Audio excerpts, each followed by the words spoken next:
Pois é, meus amigos, Donald Trump acaba de retirar o Alexandre de Moraes da lista de sanções da Lei Magnitsky e a partir de agora, tanto o Alexandre de Moraes, o ministro do STF, quanto a sua esposa, a Viviane Barci de Moraes, e o escritório de advocacia também lá da esposa do Alexandre de Moraes, terão as suas contas liberadas, terão as suas transações em dólares também voltando aí a funcionar normalmente, e eles retornarão ao sistema financeiro e internacional depois de quase 6 meses sob uma das leis mais duras dos Estados Unidos. Por que o Donald Trump aplicou essa lei ao Alexandre de Moraes e o que ele está recebendo em troca para liberar o Alexandre de Moraes, hein? Pois é, esse daqui é o tema central do nosso bate-papo de hoje. A gente vai tentar entender o porquê, porque oficialmente não tem nenhum porquê, não teve nenhuma justificativa da remoção do Alexandre de Moraes, mas algumas coisas aconteceram nos últimos dias,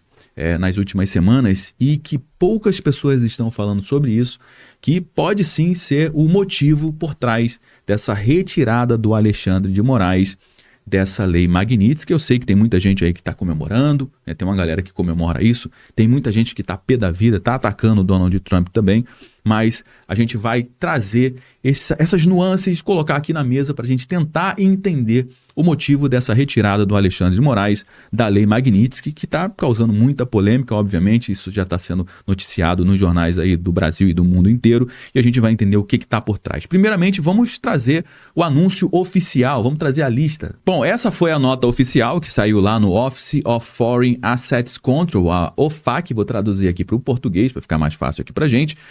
Remoções de designações Magnitsky globais. Essa lista que foi atualizada no dia de hoje, 12 de dezembro de 2025. Atualização da lista com as seguintes exclusões: de Moraes Alexandre, ou seja, Alexandre de Moraes, ministro do STF, também a sua esposa Viviane Barci de Moraes e também ali o seu escritório, ou seja, oficialmente, sim, isso não é fake news, é de verdade. O Alexandre de Moraes está fora da lei Magnitsky. E, obviamente, a pergunta é por quê? E aqui não tem nenhuma justificativa, o Donald Trump também não deu nenhuma justificativa, nenhuma nota. Pode ser que mais pra frente saia alguma coisa. Tem muita gente que está falando que pode ser o Lula entregar o Maduro ou resolver o problema da Venezuela. Isso também pode estar acontecendo, mas o que eu acredito é que isso seja uma questão mais econômica do que qualquer outra coisa. Como eu já alertei inúmeras vezes nos conteúdos que eu trago aqui, o Donald Trump não está nem aí para o Brasil, ele está aí para os seus próprios interesses, para os interesses dos Estados Unidos. Por isso que ele criou aquela sigla lá, o MAGA, que é o Make America Great Again, ou seja, a América em primeiro lugar. E você acha que ele está aqui para ser o salvador da pátria? Eu sei que tem muita gente que acredita nisso. Infelizmente, cara, essas pessoas são as pessoas que estão mais revoltadas nesse momento. Quem acreditava que o Donald Trump estaria aqui para resolver o problema do nosso país? Mas não, ele está aqui para resolver o problema do país dele. E o que o Brasil tem em troca? Aqui é que entra a grande questão. Bom, o Donald Trump e o Lula, eles sentaram para conversar, para negociar, e parecia que aquilo tudo era um circo, que era armação, que isso, aquilo, outro, mas parece que a conversa foi real. E o que foi colocado na mesa ali? Segundo essa matéria que saiu no UOL, a carta do Lula para negociar com o Donald Trump era isso aqui, ó. Terras raras. Terras raras, a carta de Lula para negociar com o Trump. Essa matéria que saiu aqui no UOL no dia 25 de outubro de 2025. Castigado pelo presidente americano Donald Trump e com tarifas que estão entre as mais altas do mundo, o Brasil está assentado sobre um tesouro que pode se tornar a sua carta de negociação. E que tesouro é esse? São as vastas quantidades de terras raras, indispensáveis para setores chaves que vão da indústria digital à defesa, ou seja, são 17 minerais fundamentais para a construção aqui de chips, semicondutores, baterias de carro elétrico, tecnologia militar, inteligência artificial, satélites, mineração de Bitcoin, indústria aeroespacial, ou seja, o Brasil ele está assentado diante da segunda maior reserva do mundo desse material. Em primeiro lugar está a China, que tem 44 milhões de toneladas dessas terras, e em segundo lugar vem o Brasil, com 21 milhões de toneladas. E os Estados Unidos não tem nem 10% do que o Brasil tem de reserva. Hoje os Estados Unidos têm menos de 2 milhões de toneladas de terras raras. Ou seja, o Trump ele não está pensando no Brasil. Ele não está pensando no Alexandre de Moraes, na democracia no Brasil. Cara, ele não está nem aí para isso. O Donald Trump está pensando nesse momento na China, porque a China, além de ser o país que mais tem esse recurso, os minerais dessas terras raras, a China também domina a extração, domina refino e domina a cadeia logística. E o Trump sabe muito bem que o futuro da nova economia passa justamente por esses minerais esses que os Estados Unidos precisam desesperadamente, e o Brasil está justamente nesse meio. Porque além da China produzir demais esse tipo de material, o Brasil tem exportado cada vez mais esse material para a China. Ou seja, os Estados Unidos estão perdendo essa guerra dos materiais críticos. E essa pode ser a carta que o Lula colocou na mesa para negociar com o Donald Trump, para livrar a cara do Alexandre de Moraes, e que não muda o fato do Alexandre de Moraes cometer os seus abusos. Isso não muda em absolutamente nada. Ele vai continuar cometendo esses abusos e muito provavelmente vai aumentar ainda mais. A gente está falando em um ano que está entrando aí, um ano de eleição, 2026,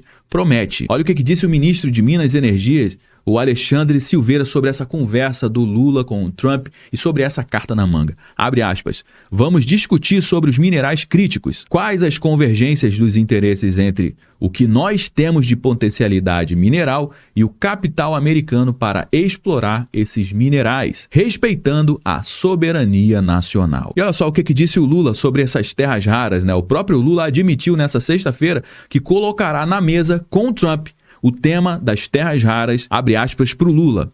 Podemos discutir qualquer coisa, de Gaza, a Ucrânia, Rússia, Venezuela, minerais críticos, terras raras, disse o Lula na Indonésia, naquele evento que teve lá na Indonésia, que ele fez a reunião lá com o Donald Trump. E essa matéria saiu aqui na Revista Oeste também há alguns dias atrás, e que poucas pessoas deram importância para essa matéria, mas olha só, foi publicado aqui no dia 4 de dezembro de 2025 que os Estados Unidos avaliam revogar a lei Magnitsky contra Moraes e a mulher.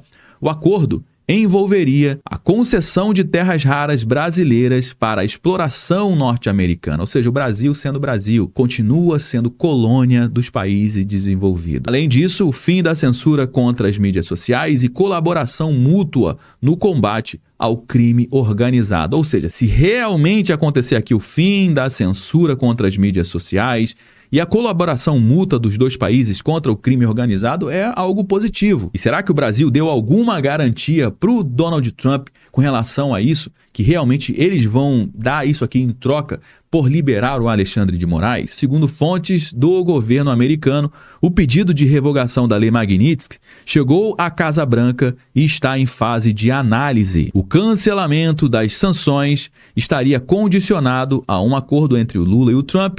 A negociação envolve a concessão de terras raras, está vendo as terras raras aqui novamente, para a exploração norte-americana, o fim da censura contra as mídias sociais, o cancelamento de impostos contra as Big Techs, a colaboração brasileira no combate ao crime organizado e o término de qualquer cooperação do Brasil com a China no setor de satélites. Neste último caso, a empresa Starlink do empresário Elon Musk poderia se beneficiar. E quem é que intermediou tudo isso? Segundo aqui a matéria, diz que o canal de negociação entre o governo norte-americano e o governo brasileiro foram os irmãos Joesley e Wesley Batista, os controladores da JBS. Eles viajaram diversas vezes para os Estados Unidos nos últimos meses, onde se encontraram com o presidente Donald Trump e, a partir dali, intermediaram a mais recente conversa entre o Donald Trump e o Lula na Malásia. Por quê, hein? Porque a JBS é a maior produtora de carne bovina nos Estados Unidos,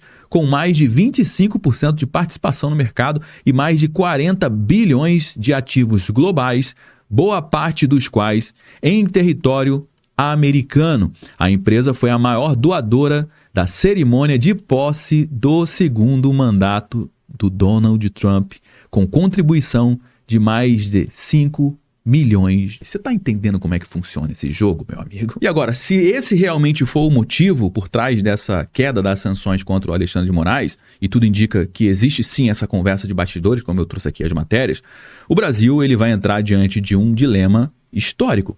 Ou seja, vender a sua soberania mineral ou usar esse ativo como uma alavanca estratégica real, hein? E o problema é que o Brasil historicamente nunca soube negociar os seus ativos estratégicos. A gente sempre sacrifica a nossa indústria nacional em torno desses acordos. É isso que a gente está vendo com o setor automotivo aqui no nosso país. A gente está entregando de mão beijada o nosso setor para a China, que traz os seus carros importados, todos prontos aqui, né, para ser vendido aqui mais barato no nosso país, o que está acabando com a nossa indústria automotiva nacional, as empresas que produzem aqui dentro, que geram emprego aqui dentro, que pagam imposto aqui dentro, que pagam o custo do Brasil, elas não conseguem competir com os carros importados que vêm da China. E agora está na mesa esse acordo do Brasil com os Estados Unidos, e a gente provavelmente vai entregar aí de mão beijada esse ativo extremamente importante. A gente poderia estar construindo indústrias aqui dentro. A gente poderia estar investindo em tecnologia para a gente explorar, para a gente refinar, para a gente entregar um produto acabado.